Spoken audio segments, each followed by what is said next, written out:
हाँ जी शेफ फरा। अच्छा, सबसे पहले हम सेल्फ हाइजीन की बात करेंगे और मैं उन चीज़ों से बताऊंगी जो हम किचन में रोज़मर्रा यूज़ कर रहे होते हैं। हमारे पास बहुत सारी चीज़ें होती हैं जिससे हम खाना भी बना रहे होते हैं, रखी हुई होती हैं, कभी हम यूज़ बहुत कम करते हैं। अच्छा, सबसे पहले जो मुंह की स्मेल है ना, वो बहुत ज़्यादा नागवार गुजरती है। आप किसी से बात करते हैं, आप इतना दूर भी बात करेंगे फिर भी वो स्मेल आती है, बिल्कुल आएगी, ठीक है। तो वो आती ही है। तो आप पहले तो अपना आप चेकअप करवाएं। आपका मैदा खराब हो सकता है, आपके आंतों में कोई प्रॉब्लम हो सकता है, लीवर खराब हो सकता है, या कोई भी प्रॉब्लम हो सकती है। फिर भी आप घर में करें कि अगर आप वो इलाज भी करवा रहे हैं फिर भी थोड़ी स्मेल जा नहीं रही, बहुत आसान सा टोटका है इसका। आपने सौंफ ले लेनी है और इलायची, इसका पाउडर बना के रखना है। सिर्फ 2 चीजें, सौंफ और इलायची। आपने क्या करना है, चलते फिरते थोड़ा थोड़ा फाँक लेना है। चलते फिरते थोड़ा सा फाँक लेना है, अपने डाइनिंग टेबल पे रखें या उस जगह पे रखें जहां आपका ज्यादा गुजर होता है, कि आपकी नजर वहां पड़ती है। आपने थोड़ा सा खा लेना है, फिर आपको खुद फील होगा। अच्छा, बहुत सारे लोग बोलते हैं, जैसे मेरा जो एक्सपीरियंस है वो अलग है कि मैं कैसे बताऊं, मुझे थोड़ी शर्म आती है इनको बताने में। अच्छा, उनको खुद को भी नहीं फील होता। लोग कहते हैं कि नहीं, कहाँ उसी को आ रही, हमें तो नहीं आ रही। तो बहुत आसान तरीका होता है कि आपने अपने दोनों हाथ मुंह की तरफ लेके जाए और सांस निकाले बाहर, और फिर मुंह बंद करके आप नाक से सूंघे। आपको पता लगेगा कि आपके मुंह से स्मेल आ रही है कि नहीं आ रही। बिल्कुल, हाँ बिल्कुल। ये तरीके होते हैं कि आप खुद बताएं ना कि आपके मुंह से स्मेल आ रही है कि नहीं आ रही। और बाकी अंडर आर्म की स्मेल तो सभी को पता है कैसे इसको जज किया जा सकता है, लेकिन मुंह को जो है वो इस तरह से आप कर सकते हैं। अगर आपको थोड़ी स्मेल आ रही तो आप समझे कि सामने वाले को ज्यादा आ रही है, ठीक है। तो फिर आपने ये 2 चीजें अपने पास रखें और दोनों चीजों का आपने इस्तेमाल करना है, खाते रहें तो वो थोड़ी सी स्मेल दब जाती है। अच्छा, एक बड़ा जो मसला होता है, मैंने बहुत जगहों पे देखा है, लोग खाना खा रहे होते हैं दोपहर का, रात का, प्याज का इस्तेमाल करते हैं। प्याज खाते हुए उसके सलाद प्याज, फिर उसके अंदर क्या स्मेल बहुत ज्यादा बुरी होती है। प्याज की भी बहुत बुरी होती है, वो खाने के बाद भी 2 घंटे तक भी आ रही होती है, ठीक है। अगर कोई समझदार इंसान है तो बोलेगा भाई मुझे ब्रश भी करके आ जाता है, लेकिन वो आपके ना जबान से वो जाती नहीं है। उसका मैं बहुत ही आसान तरीका आपको बता देती हूँ। कॉफी हर घर में रखी हुई होती है। बिल्कुल। कॉफी का जो एक फ्लेवर होता है ना, स्ट्रॉन्ग होता है, ठीक है। अगर आप वो थोड़े से दाने मुंह में रख ले, थोड़ा थोड़ा तो आपको परेशानी होगी, तो कड़वी थोड़ी होती है, 1-2 दाना, वो इतना स्ट्रॉन्ग फ्लेवर होता है कि वो प्याज के फ्लेवर को, उसके जो खुशबू को दबा देता है। सही। तो आपको जो ना, आप बात करेंगे तो कॉफी की खुशबू आएगी जो आपसे नागवार नहीं गुजरेगी किसी से। देखे लोग कहते हैं जब वर्कआउट से पहले हम कॉफी फाँक लेते हैं। पहले मैंने किसी ने मुझे कहा मैं कॉफी खाती हूँ, मैंने कहा कॉफी खाती हूँ, मैंने कहा गलती से लिख दिया होगा, मैंने कहा कॉफी खाती हूँ, हाँ मैं एक्चुअली कॉफी खाती हूँ, मैं कॉफी का आधा चम्मच लेती हूँ, उसको फाँक लेती हूँ। क्या बात है, शुरू करते हैं बस, ठीक है। होम्योपैथिक में दवाइयाँ हैं। हाँ, अच्छा, तो ये वाली हमारी कॉफी, ये मैंने कॉफी बता दिया कि आपको किस तरह करना है। अच्छा, एक दूसरा होता है पसीने से जुएं हो जाती हैं, दूसरों को चलती हुई नजर आ रही होती है, जिनके सर में है ना उनको खारिश आ रही होती है, ना उनको दिख रहा होता है, क्योंकि वो यूज्ड टू हो चुके होते हैं, जुओं ने उनका घर बनाया हुआ होता है, तो उनको तो वो आदत हो गई है, जुए भी रह रही हैं, वो खुद भी रह रहे हैं जुओं के साथ, लेकिन दूसरों के लिए बड़े मसले होते हैं। हम गिन रहे होते हैं 2-4 भाग रही हैं, या फिर बहुत ज्यादा उनकी लाइसिस हो रही होती है। बेचारों के लिए मुझे लगता है परेशानी होती है, उनको समझ नहीं आता कि कैसे खत्म करें। अच्छा, पूछती हैं वो कैसे करें, तो मैं इनको बताती हूँ निकालो, उसका इलाज करो, ऐसे थोड़ी बोलने से थोड़ी खत्म होगी। अच्छा, उसके लिए भी मैं आसान सा बता, तारा मीरा का ऑयल है जो मार्केट में बहुत इजीली अवेलेबल है, आप उसका ऑयल ले लें, या तारा मीरा के जो हर्ब है उसको भी लेके किसी भी ऑयल में आप शामिल कर दें, और उसके साथ आपने क्या करना है, आपने इसके साथ तुलसी के पत्ते मिला दें, इसको थोड़ा सा पका के ये ऑयल बना के रख दें, और आपने सिर्फ इसको अपने सर पे आधा घंटा ही लगाना है, क्योंकि इसकी इतनी स्ट्रॉन्ग खुशबू होती है ना, तो वो क्या होता है, जुएं मार देता है। भी उससे होती है, जी, तो जुएं मार देता है उससे, लेकिन आपके बालों पे कोई नुकसान नहीं देता। आपने तुलसी के पत्ते भी इसके अंदर डाल के थोड़ा सा गर्म कर ले, थोड़ा सा गर्म कर लिया, उसके बाद उसको रहने दें और अपने सर पे लगाएं, और फिर आप वॉश करें अपने बालों को। वॉश करने के बाद बारीक कंघी वॉशरूम में लेके जाएं, घर में नहीं आपने करनी कि सबने उड़ानी है कि 4-5 सबके सर में, क्योंकि वो उड़ती हैं जुएं। इस बात का आप ख्याल रखें। लोगों को ये तमीज नहीं, तो खड़े होकर यूं कंघियां कर रहे होते हैं, आपकी तो निकली, दूसरों की चढ़ गई, बिस्तर पे आ गई, यहाँ आ गई। तो फिर आपने ये वॉशरूम में करना है ये सारा काम।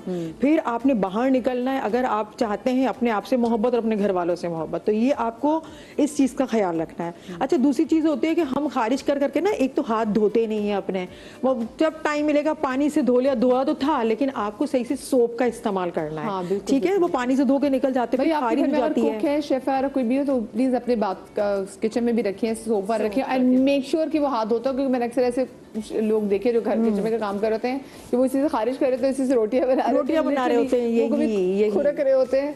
मैंने तो अपने किचन में कैमरा लगाया है। अच्छी बात है, जरूरी है, बहुत अच्छी बाकी देख सकते। तो बस आपने जो ये हो रहा होता है, खारिश हो रही होती है, तो बेसन हर घर में होता है, नहीं भी है तो बहुत सस्ता है, थोड़ा सा आपने लेप करके अपने हाथों पे लगा देना है, ठीक है। वो बहुत गहराई से सफाई करता है, आपको बहुत अच्छा स्क्रब कर देता है, क्लीन भी नहीं करता, स्क्रब कर देता है। तो आपने इसका ख्याल रखना है। अच्छा, दूसरी जो मुझे हर्ट करती है, मैं देखती हूँ तो लोग है ना बहुत सस्ते वाले, चलो आपका बजट नहीं है, सस्ते वाले सोप टुकड़े टुकड़े होते हैं ना, उससे कपड़े धो रहे होते हैं, उसकी इतनी बुरी चर्बी की स्मेल होती है, वो खुद बड़े नहाए हुए साफ सुथरे कपड़े पहन के गुजरेंगे ना, आपको नाक बंद कर देंगी, उनके कपड़ों में से स्मेल आ रही होती है। मुझे मसला ये नहीं है कि आप सस्ता सोप यूज कर रहे हैं, कोई प्रॉब्लम नहीं है, आपका बजट नहीं है, आप ले लें, टुकड़े टुकड़े हैं, उससे कपड़े धोएं, लेकिन जब आप कपड़ों को खंगाल रहे होते हैं ना पानी में, तो आप थोड़ा सा इत्र के 1-2 कतरे डाल दें। 1-2 कतरे आप इसके अंदर डाल दें। इत्र भी बड़ा सस्ता है, उसमें कोई जरूरी नहीं बड़े महंगे वाला आप इत्र ले लें। 1-2 कतरे डाल दें, उसके बाद लास्ट वाला आपने जो कपड़े धो के भी सुखा दें, फिर आपके कोई भी सोप यूज करें, इससे कोई प्रॉब्लम नहीं। तो मेरे ख्याल से आपको परफ्यूम लगाने की भी जरूरत नहीं होगी, जरूरत नहीं होती, भीनी खुशबू आ रही होती है इसके अंदर। तो ये एक चीज हो गई। और बिल्किस ने बहुत अच्छा बताया कि फिटकरी जो है वो पसीने का बेहतरीन इलाज है, उसका तरीका भी बता दो। अपने वॉशरूम में हर वक्त रखें, लास्ट डोंगा जो होता है उसमें फिटकरी को घुमा के फिर आपने अंडर आर्म में आपने कर दिया, फिर देखें आपको स्मेल बिल्कुल भी नहीं आती, ठीक है। और टेल्कम पाउडर अगर आपके पास नहीं है, आपके पास कोई बॉडी स्प्रे नहीं है, तो इत्र तो होता है हर घर में। टेल्कम पाउडर बहुत लगाया पहले लगाया जाता था, लेकिन आप बच्चों को मना कर दिया है, बच्चों को मना कर दिया है। वैसे खवातीन भी मुझे इतनी अच्छी लगी थी, जो वो आंटियां बुजुर्ग, उन्होंने भी पाउडर भर भर के लगाया। अच्छा, पहले केमिकल्स इतने नहीं होते थे ना, वो नेचुरल होती थी सारी चीजें, लेकिन अब जो इसलिए मना करते हैं, पहले कुछ नहीं होता था, अब ऐसे ऐसे पाउडर उसके अंदर यूज होते हैं कि वो स्किन के लिए नहीं है, हमारे के लिए नहीं, सांस के लिए अच्छा नहीं, सांस के लिए अच्छा नहीं है। आपकी कंप्लीट होगी, ब्रेक पे चली जाओ अभी। हाँ बिल्कुल, ब्रेक पे चलिए। चले, मैं एक छोटी सी ब्रेक ले लीजिए, ब्रेक के बाद हाजिर होते कहीं जाएगा।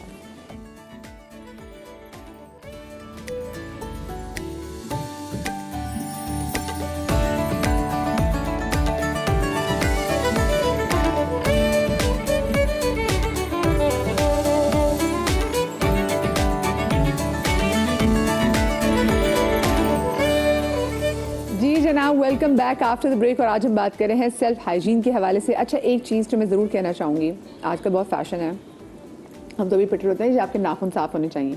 ये जो इतने लंबे लंबे नाखून हैं, वो चाहे साफ भी हों, बिल्कुल हाँ, ये तो क्या वो हाइजीनिक है?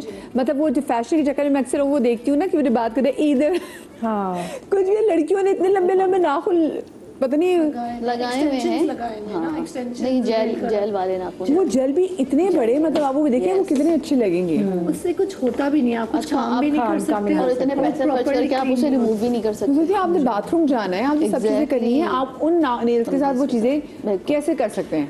मेरी दोस्त की बेटी ने ना सैलून खोला, तो उन्होंने मुझे कहा कि आ जाए, तो मैंने उस लगवा लिए, देखा था एक दफा, मुझे इतनी उलझन हुई, मैं उधर जाके मैंने निकलवाए नहीं, अपने नाखून तोड़ दिए। मैंने तोड़ क्यों करी आंटी, अब मेरे पास आती है सोल्यूशन में डाल के निकाल लेती, मैंने कहा भाई मुझे आदत ही नहीं है। सीधे हाथ की भी लगवा लेते हैं, डैमेज भी बहुत होते हैं। आपको पता है, मैंने एक्सटेंशंस लगाए, उससे पूरे नेल्स पील ऑफ होते रहते हैं, इतने डैमेज होते हैं, they are not even healthy. You know, जो लोग हर वक्त लगा के रखते हैं, उनके बहुत सारे nail problems, even skin problems आ रहे हैं, दे आर नॉट हेल्दी, क्योंकि हवा नहीं लग रही ना, आपको हवा नहीं लग रही, ब्रीथ नहीं कर रही, नेल फंगस हो जाता है, नेल वीक हो जाते हैं, नेल टूटना शुरू हो जाता है, और कितने बैक्टीरियाज, जितना भी आप साफ रखें, कितने तरह के जर्म्स हैं, फिर वही आप मुंह में खा रहे हो, कर रहे हो। अच्छा, मैं चाहूँगी आप जरा डॉक्टर बतूल किचन काउंटर की तरफ चल जाए। और जो माएँ बहुत सारी मुझे देख रही हैं, भाई बच्चे सिर्फ अपनी आपने हाइजीन का ख्याल नहीं रखना, बच्चे में बहुत सारी माओं को देखती हूँ कि वो अगर बच्चा अगर आपका पैम्पर में, तो आपने कहा चलो ठीक है जी, इसने बच्चे ने अगर पैम्पर आपने बच्चे का उतारा और आपने कहा चलो बच्चे ने तो ही जस्ट स्पीड ना, तो कोई बात नहीं, पैम्पर फेंक देती हैं। बच्चे को प्लीज जरूर वॉश करवाएं, बच्चे को वॉश जरूर कराएं एवरी टाइम। हाँ जी डॉक्टर बतूल। अच्छा, हम डिस्कस करते हैं सबसे कॉमनेस्ट जो है वो आजकल जो है, आप देखें वेप, स्मोकिंग तो थी वेप बड़ा कॉमन होता जा रहा है, जिसकी वजह से ना सिर्फ अंदर मैदे से बदबू आती है ना, अंदर से मुंह की बदबू और सब इतना कॉमन होता जा रहा है। उसके लिए मैं एक रेमेडी बताना चाह रही हूँ, मैं पहले भी बता चुकी हूँ, आप ऑयल पुलिंग ज़रूर करें। ऑयल पुलिंग, वो कैसे? उसका ये तरीका होता है, हमेशा पूछती और भूल भी जाती हूँ। कच्ची हल्दी आजकल आई हुई है, नहीं है तो हल्दी पाउडर ले लीजिए, उसमें जो है आपने मिक्स करना है सरसों का तेल या फिर जो है ऑलिव ऑयल या कोकोनट ऑयल भी यूज कर सकते हैं। आपने अच्छी तरह दांतों पे लगाना है, जबान पे, पीछे की साइड पे, हर जगह उसे रखना है। 10 मिनट तक के थूकते रहिए और फिर ब्रश कर लीजिए। तो उससे क्या होता है, सारे जरासीम आपके जो होते हैं वो ऊपर आ जाते हैं। सेकेंडली, अगर आपको इशू है कि आपके जो है वो बहुत ज़्यादा, देखो हर किसी को पता होता है कि मेरा मैदा खराब है इसलिए बदबू आ रही है, और जिनको होता है कि हमारा डेंटल इशू है उनको ये पता होता है कि हमारे दांतों की वजह से बदबू आ रही है। हाँ। तो डेंटल ट्रीटमेंट आप वक्त पे लीजिए। और अगर आपको मैदे के इशू हैं तो मैदे के डॉक्टर को दिखाकर आप अपनी एसिडिटी का इशू रिजॉल्व कराइए। और फिर भी ऑन एंड ऑफ अगर आपको लगता है तो सबसे ज़्यादा पुदीने का इस्तेमाल कीजिए, ताकि आपका एसिड बेस बैलेंस रहे। जब अंदर के एसिड्स को बैलेंस करना सीख जाते हैं तो आपके खुद ब खुद जो है जो मैदे से बदबू आती है वो सही हो जाती है। थर्ड, कि विटामिन डी का इस्तेमाल जो है अच्छा कीजिए। विटामिन डी जब तक कि आपका ऑप्टिमल नहीं होगा, आपको चेहरे पे पसीना, क्राउन एरिया पे पसीना और जो है मुंह से बदबू आना, ये आपकी कभी भी सॉल्व नहीं हो सकती। तो विटामिन डी का इस्तेमाल अच्छा करना है, उसको ऑप्टिमल लेवल पे लेकर जाना है अकॉर्डिंग टू द एज। वो आपके थायराइड को बैलेंस करता है। जब वो थायराइड बैलेंस होता है तो आपको अंडर आर्म्स का पसीना, हाथों का पसीना, बदबू, फेस पे जो पसीना आता है उससे आपको निजात मिलती है। इस वक्त मैं बता रही हूँ, बहुत आसान सी रेमेडी है, बहुत दफ़ा बता चुकी हूँ। अगर अंडर आर्म से आपको पसीना आता है तो उसके लिए आप कोई भी अच्छी ब्रांड का ग्लाइकोलिक एसिड ले लीजिए। 7% जो है ये टोनर है, इसको आपने नहाने के बाद, हमारे मसाम खुल जाते हैं, अंडर आर्म्स में लगाना है। एक, उससे आपको पसीना कम से कम आएगा। दूसरा, आपके फॉलिकल्स जो है वहाँ पे एक्स्ट्रा स्वेट ग्लैंड्स होते हैं हमारे, वहाँ पे एक्स्ट्रा एक्टिविटी होती है, उसको ग्लाइकोलिक एसिड बहुत अच्छी तरीके से कंट्रोल करता है। फिर भी अगर आपको लगता है कि वो अच्छा होता क्या, मेरे पास ऐसे पेशेंट वो कहते हैं बस आप जो है कोई ऐसा बोटॉक्स नहीं करवाना हमें, आप ऐसा ट्रीटमेंट दे दीजिए कि मेरा 6 घंटे का इवेंट निकल जाए, मेरी प्रेजेंटेशन है, मेरा ये इवेंट है। ये लोगों को इतनी फास्ट चीजें चाहिए होती है ना, जल्दी का काम नहीं, मैं आपको बताऊं, इट्स नॉट अबाउट फास्ट। अच्छा, मैं आपको बताऊं, ये जो पेशेंट है मेरी, ये यूएस में है और वहाँ पे उन्होंने सारी इन्वेस्टिगेशन करी, she has thyroid issue and everything. तो जो है उसको कॉर्पोरेट जॉब करती है और जो है उसको 3 से 4 घंटे तो आराम आ जाता है। लेकिन बाज दफा आपकी प्रेजेंटेशन ही होती है ना कि सुबह एक हो रही है, फिर 2 घंटे का गैप है, फिर आपकी, तो शी नीड्स रिलीफ। अच्छा, उसके वो बोटॉक्स के लिए अपॉइंटमेंट जो है, मतलब आप अगर उस पर करवाते हैं गवर्नमेंट के उस पर, तो जो है वो 6 महीने के बाद का मिल रहा है। तो शी नीड्स एनी रेमेडी या एनी ट्रीटमेंट जो कि उसको 6 आवर्स का रिलीफ दे सके। अच्छा, ये जो रिलीफ होता है ना बहुत टेम्पररी होता है, करवाना आपको बोटॉक्स ही पड़ेगा अगर आपको कोई मेडिकल इशू है। सेकेंडली, जो मैंने आपको बताया, फर्स्ट उस पर आप अपना थायराइड मेंटेन करना सीखें। थायराइड मेंटेन होता है विटामिन डी की एक्टिविटी से। ओके, ठीक है। अगर अंडरलाइन कोई कॉज नहीं है आपको थायराइड का, तो सबसे जो इम्पोर्टेंट सबसे पहले आता है वो विटामिन डी है vitamin, but it acts like a hormone, वो आपके थायराइड को बैलेंस रखता है। अच्छा, ये हो गया। अब वो लोग जो 6 घंटे तक के चाहते हैं, जिनको बच्चों को इशू है, वो तो आप माएँ जो है वो ग्लाइकोलिक यूज कराना शुरू कर दें, उनका ग्रेजुअली 2 से 3 महीने में आप देखेंगे अंडर आर्म्स का इशू रिजॉल्व हो जाता है। ठीक है, अंडर आर्म्स में हो, अंडर लेग्स में हो, जहाँ पे डार्कनिंग होती है, जहाँ बहुत ज़्यादा पसीना आ रहा है, फिर आपने कैलामाइन लोशन लेना है, थोड़ा सा निकालना है और उसमें 4 से 5 खतरे मिक्स करके नहाने के बाद लगाने। It will dry. उसके बाद आपने इसको वाइप कर लिया, 1-2 घंटे रखेंगे आप, उसके बाद वाइप कर लेंगे। 6 से 8 घंटे आपको वहाँ पे पसीना नहीं आएगा। लेकिन देखें, ये कभी कभी करने वाली चीज़ें, डेली बेसिस पे करने वाली नहीं है। ट्वाइस वीकली, थ्राइस वीकली आप कर सकते हैं।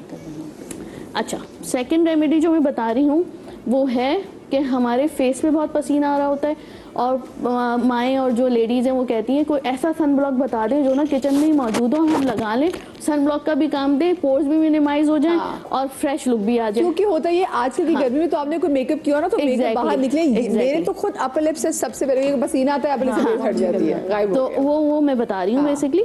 ठीक है, हमने लेना है 1 चम्मच चावल का आटा। उसके बाद हमने इसमें शामिल करना है बिल्कुल थोड़ा सा, इतना सा चुटकी भर मीठा सोडा, और फिर थोड़ा सा मैं इसमें मिलाऊंगी क्योलिन क्ले मिलता है, क्योलिन क्ले होता है, ये हमने शामिल करना है इसमें। और अगर आपके पास मिल्क पाउडर है तो आप उसमें वो ये भी शामिल कर सकते हैं। आजकल पपीता आया हुआ है, पपीते में ग्लूटाथायोन होता है बेसिकली, तो ये मैं इसमें 1 चम्मच पपीते का, ग्लूटाथायोन जो आपको चीटा कर देता है। चीता ना भी करें, लेकिन ये कि आपको जो है रेगुलर बेसिस पे लगाएंगे तो कर देगा। 1 स्पून हमने ये लिया। अब इसको लगाकर आपने छोड़ देना है। अब आराम से जो है वो काम कीजिए किचन में, इसको लगाकर। ये फिजिकल सनस्क्रीन का काम करेगा आपके। अच्छी तरह आपने लगाया तो जितनी आप जो किचन में काम, जो धुआं है वो आपके स्किन को डैमेज नहीं करेगा। डेली बेसिस पे आप लगा सकते हैं। जब आपके पास ये अवेलेबल नहीं हो, आप इसमें पाइनएप्पल जूस डाल सकते हैं, आप इसमें आम का जो है वो डाल सकते हैं पेस्ट, और इसके अलावा आप इसमें हर घर में खुश्क दूध होता है वो डाल सकते हैं। ठीक है, थोड़ा सा हम इसमें पानी शामिल करेंगे कि अच्छा सा पेस्ट बन जाए। फुल फेस पे, नेक पे, हर जगह लगाइए। जी जी।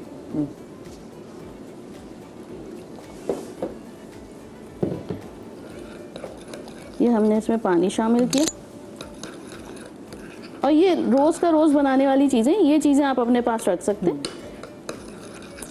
अच्छा, मुझे इस बात ये बताइएगा कि देखिए आजकल ना हम अपनी हाइजीन के लिए देख रहे हैं कि हमारे पास एंटीबैक्टीरियल स्प्रेज भी बहुत मिल रहे हैं।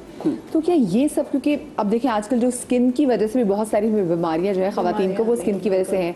कुछ अगर अच्छी क्वालिटी का सनब्लॉक आप ना लगा रहे हो, अच्छी क्वालिटी का ऐसे परफ्यूम्स आप ना लगा रहे हो, तो उससे भी तो प्रॉब्लम होती है ना। एग्जैक्टली, मैं कहती हूँ देखिए स्प्रेज डायरेक्टली ना लगाएं, उससे इरिटेंट डर्मेटाइटिस हो जाता है। तो आप जो है हर्बल फार्मूला यूज़ करें, अच्छी तरह वॉश करें, पाउडर लगा लें या फिटकरी का इस्तेमाल कर लें। बैक्टीरियल ये जो स्प्रेज हैं they are irritant, actually irritation होती है, और जिनको ज़्यादा स्वेटिंग होती है फिर उसके साथ इरिटेंट हो जाता है, पूरा एक्जिमा हो जाता है, फंगस हो जाता है। तो अच्छी क्वालिटी का लें, कम चीज़ें इस्तेमाल करें पर प्रॉपरली यूज़ करें। प्रॉपरली। जी डॉक्टर, बस जल्दी से डॉक्टर। अच्छा, इसके बाद जो है मैं बता रही हूँ कि पसीने की बदबू जो है आपके पैरों से बहुत आ रही है। अगर आपको लगता है हाथों में और पैरों में बहुत पसीना आता है, आपके बिल्कुल जो है मोजे गीले हो जाते हैं, तो आपने रात में ये रेमेडी करनी है। करने का तरीका क्या है कि आपने ये सर दर्द की गोली होती है, ठीक है, ये आपने डालनी है। उसमें पानी डाल दिया, उसमें पानी डालें ताकि ये घुलना शुरू हो जाए। ये इतना लेना है। अब ये डिज़ोल्व होना शुरू हो गई है। थोड़ा सा आपने फिटकरी लेकर इसको यूँ कर लेना आपने, थोड़ी सी, बिल्कुल ऐसे किया आपने। उसके बाद हमने इसमें शामिल करना है 1 चम्मच जिंक का।